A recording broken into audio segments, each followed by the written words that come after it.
Dictation start now.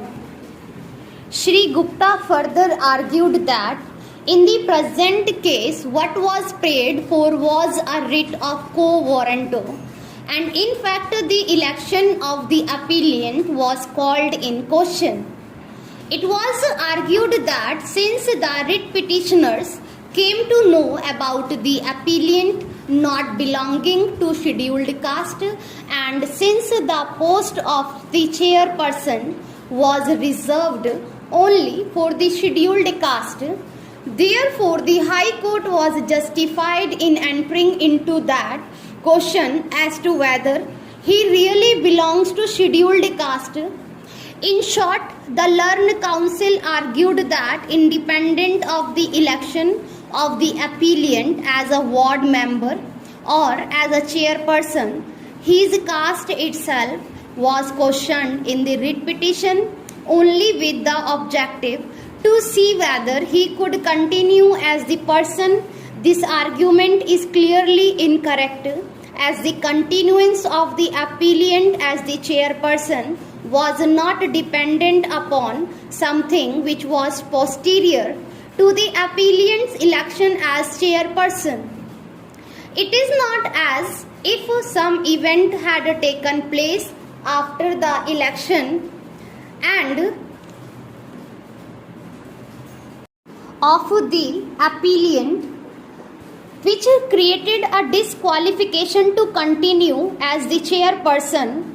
The continuance of the appellant as the chairperson depended directly on his election, which election was available only to the person belonging to the scheduled caste. It is an admitted position that ward number 8 was reserved for scheduled caste, and so also the post of chairperson. Therefore, though indirectly worded, what was in challenge in reality was the validity of the election of the appellant.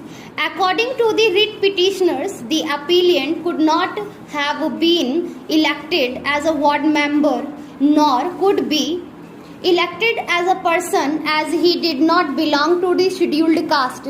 We can understand the eventuality where a person who is elected as a scheduled caste candidate renounces his caste after the elections by conversion to some other religion, then a valid writ petition for quo warranto could certainly lie, because then it is not the election of such person which would be in challenge, but he is subsequently continuing in his capacity as a person belonging to a particular caste. The counsel for the appellant rightly argued that the question of caste and the election are so inextricably connected that they cannot be separated.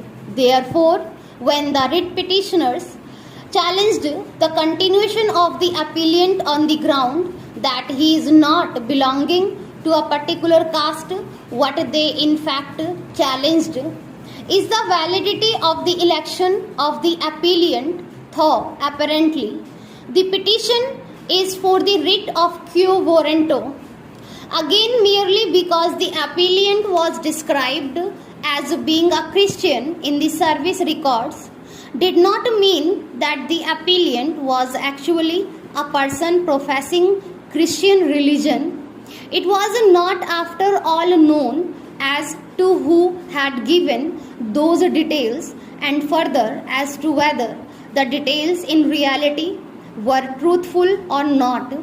It would be unnecessary for us to go into the aspect whether the petitioner in reality is a Christian, for the simple reason that this issue was never raised at the time of his election.